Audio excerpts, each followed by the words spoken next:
नमस्कार दोस्तों, आमार चैनल तरफ थेके शुधु दर्शकबिंदुके जानाई असंख्य धन्यवाद, प्रीति एवं शुभेच्छा। दर्शकगण, आज आमरा आलोचना करब एक एमनई साधना विषय निये जा अनेकेरই जाना एवं अनेकेरই आबार नाও जाना। कारण कोनो कोनो विषय एमन एकटा हय जे आमरा किछु ना जेने शुनेও सेटा भूल हलेও सेटार पिछने आमरा दौड़ाते थाकि। कारण आमादेर मनेर इच्छाके आमरा आमादेर मनेर मतो भावे पूर्ण करते पारिनी बोलेই। यदि आमरा आमादेर मनेर इच्छाके पूर्ण करते पारताम ताहले आमरा एइभावे अंधविश्वासी ना हये अंधेर मतो कोनो जिनिसेर पीछे ना बुझे शुने दौड़ाताम ना। दर्शकगण, এই ভিডিওটা বানানোর ক্ষেত্রে একটাই ব্যাপার হলো যে জিনিসটা সবাই জানে অথচ এর প্রকৃত নিয়মটা খুবই কম মানুষের জানা। কারণ এই দেবীর আরাধনা করলে এমন কোনো দুর্ভাগ্যবান ব্যক্তি নেই যে তিনি ধনবান হবেন না।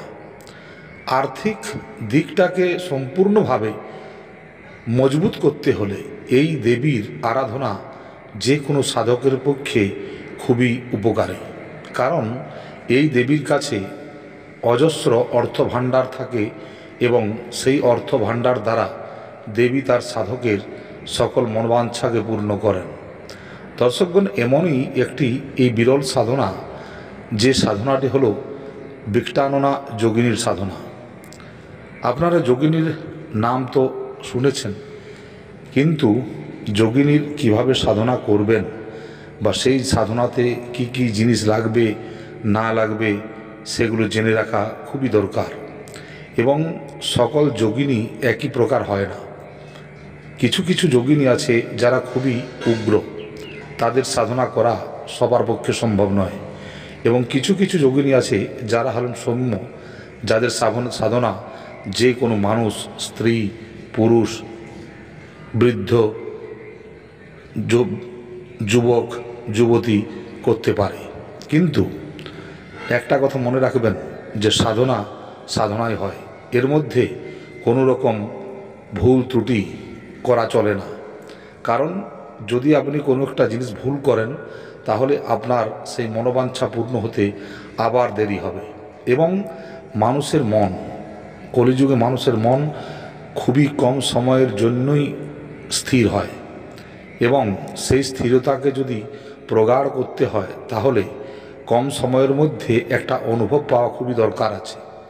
এবং এই অনুভব তখনই পাওয়া সম্ভব যখন আপনি একাগ্রতাকে বাড়াতে পারবেন এবং জপের সংখ্যাকে বাড়াতে পারবেন। কোন কোন ক্ষেত্রে বলা হয় যেটা 108 মালা ওকে 108 বার জপ করতে হবে, কিন্তু এটার মানে এই নয় যে আপনি 109 বার কি 205 বার জপ করতে পারবেন না। আপনার যে সংখ্যাটা বলা থাকে সেটা হলো মিনিমাম সংখ্যা, যে কমসে কম এটা জপ করতে হবে। বেশিরভাগ তুমি যত খুশি জপ করে যাও, কোনো অসুবিধা নেই। জপ সংখ্যা হামেশা বাড়িয়ে চালাতে হয়। যদি আপনি আজ 1000 করেছেন, কাল 1010 বার করুন, পরশু 1050 বার করুন। এইভাবে জপ সংখ্যাকে সামান্য সামান্য করে বাড়িয়ে নিয়ে যেতে হয়। এতে কি হয়? এতে আপনার ঊর্জার ঊর্ধ্বগতি হয় এবং ওই সংশ্লিষ্ট দেবী বা দেবতার কাছে আপনার আকর্ষণ বৃদ্ধি হয় এবং যার ফলে তারা প্রসন্ন হয়ে আপনাকে ইচ্ছিত বর প্রদান করেন। তো দর্শকগণ, এই বিক্টাননা যোগিনীর যদি আপনাদের সাধনা করতে হয় তাহলে আপনাদের যে কোনো শুক্লপক্ষী, যে কোনো মাসের শুক্লপক্ষের একাদশী তিথি, এটা সবচাইতে ভালো সময়। এছাড়া হোলি, দীপাবলি কিংবা গুপ্ত নবরাত্র, এই সময়গুলোতে যে কোনো দেবী শক্তি বা দৈবিক শক্তি উন্মুক্ত থাকে, তারা কোনো বাউন্ডেশনে থাকেন না। সেই জন্য এই সময় যদি আপনারা এই সাধনাটা করেন খুবই ভালো হয়। তো এই সাধনা করতে গেলে বিশেষ কিছু জিনিসের দরকার হয় না। কারণ এতে আপনার একটি যোগিনী যন্ত্রের দরকার হয়, একটি যোগিনী মালার এবং একটি রক্ষামালা, এই জিনিসগুলো দরকার হবে। তাছাড়া আপনারা পূজার যে সামগ্রীগুলি, যেমন কুমকুম, অক্ষত, হলুদ পাউডার বা রলি, চন্দন ইত্যাদি, এই সবগুলো তো মিষ্টান্ন দ্রব্য ভোগের জন্য, এগুলো তো লাগে, সেটা সবাই জানেন। কিন্তু বিশেষ করে যে যোগিনী মালা একটি রক্ষামালা এবং একটি যোগিনী যন্ত্র, এই তিনটি জিনিসের দরকার। বাকি নর্মাল যে জিনিসগুলো পুজোয় লাগে সেগুলো তো লাগবেই। তো দর্শকগণ, সর্বপ্রথম আপনারা স্নান করে দক্ষিণমুখী হয়ে বসবেন। এই সাধনাটি আপনাকে দক্ষিণমুখী হয়ে করতে হবে এবং এই দক্ষিণমুখে বসার সময় আপনারা লাল কাপড়ও পরতে পারেন কিংবা কালো রঙের কাপড়ও পরিধান করতে পারেন এবং একটি কাঠের বাজুটের উপর একটি যোগিনীর সুন্দর ফটোচিত্র আপনারা স্থাপন করবেন এবং সেটিকে ফুল মালা দিয়ে ভালোভাবে সজ্জিত করবেন। সজ্জিত করার পর সর্বপ্রথম আপনারা আপনার আসনে উপবিষ্ট হবেন। উপবিষ্ট হওয়ার পরে আপনি সর্বপ্রথম আপনার জল শুদ্ধি, স্থান শুদ্ধি, সুরক্ষা চক্র বানানো এবং আনুষঙ্গিক যে কর্মগুলো সেগুলো আপনারা করে নেবেন। আপনার গুরুদেব যেভাবে বলবেন আপনি সেইভাবে করবেন, কারণ এই সব জিনিসগুলো গুরুতাত্ত্বিক বা গুরুদেবের ইচ্ছামতো করাটাই দরকার, কারণ তিনি যেভাবে নির্দেশ দেবেন সেইভাবে করলে অতি অবশ্যই আপনি সাধনায় সিদ্ধি লাভ করবেন।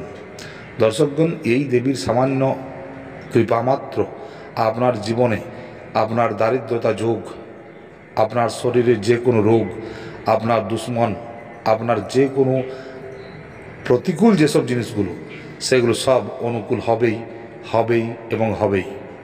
দর্শকগণ, এই দেবীর সামান্য কণামাত্র যদি আপনি কৃপাপ্রাপ্তি হন তাহলে জানবেন যে আপনার 10 পুরুষও খেয়ে শেষ করতে পারবে না, এতটা ধন সম্পত্তির মালিক আপনি হবেন। কারণ ইদানিংই কিছুদিন পূর্বে আমি এই সাধনাটি একটি আমার শিষ্যকে বলেছিলাম, সে তাকে খড়গপুরের কাছে, এবং ওই শিষ্যটি বর্তমানে একটি খুব মোটা অঙ্কের লটারিতে প্রাইজ পেয়েছে। যদিও সে এই লটারি প্রথমবার কিনেছে জীবনে, এবং সে এই যে লটারি কেনার পিছনে তার একটাই কারণ হলো যে সে এতটাই গরিব যে তার কাছে বিশেষ কোনো পয়সা থাকেনি এবং দেবীর কাছে সে পয়সার জন্য আবেদন করেছিল এবং সেই দেবী খুশ হয়ে তাকে এই উপহার দিয়েছে। সে প্রথম প্রাইজ পেয়েছে 1 কোটি টাকার এবং সে নগদ শুনলাম 70 না 80 লাখ টাকা পেয়েছে। তো যাই হোক, সে দেখা করতে এসেছিল এবং যার ফলে আমি ব্যাপারটা জানতে পারি। তবে একটা কথাই বলবো যে আমার চ্যানেল দ্বারা কোনো রকম কোনো লটারি, জুয়া খেলা ইত্যাদি প্রমোশন আমরা করি না বা এইসব জিনিসগুলোকে আমরা প্রশ্রয় দিই না, কারণ এগুলো মানুষের বরবাদের মূল কারণ।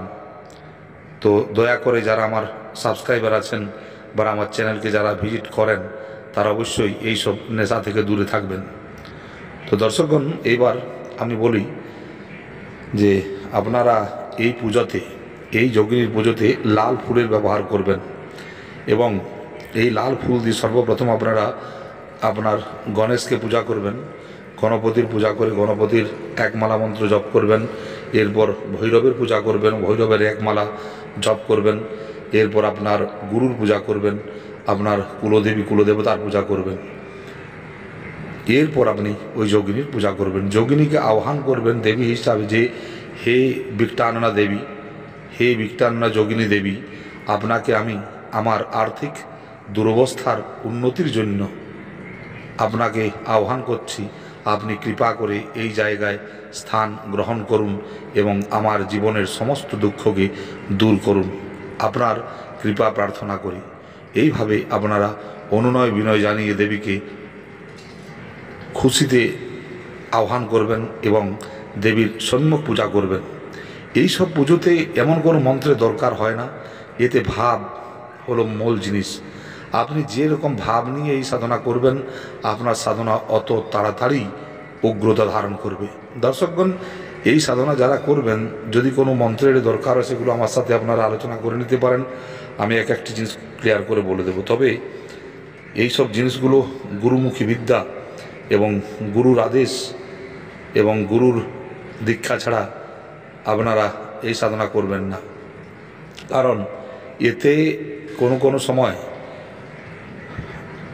নেগেটিভ এনার্জিও এসে হাজির হয়, যেগুলোকে প্রতিহত করতে আপনাদের সময় লাগবে এবং যদি আপনার গুরুর কৃপা থাকে এবং গুরু দীক্ষায় যদি আপনি দীক্ষিত হন, তাহলে অবশ্যই কোনো রকম কোনো ব্যাঘাত ঘটবে না এবং আপনি নির্বিবাদ সাধনাটা চালিয়ে যেতে পারেন।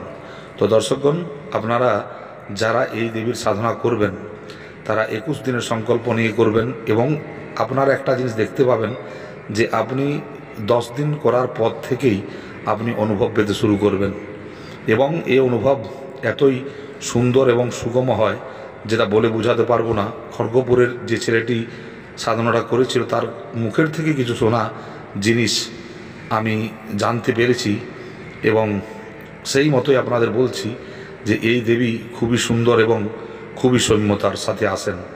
তার অনুগামীরা বা তার যারা গণ আছে তারা কিছু ব্যাঘাত ঘটায়, কিন্তু এ নিয়ে আপনারা বিলকুল বিচলিত হবেন না।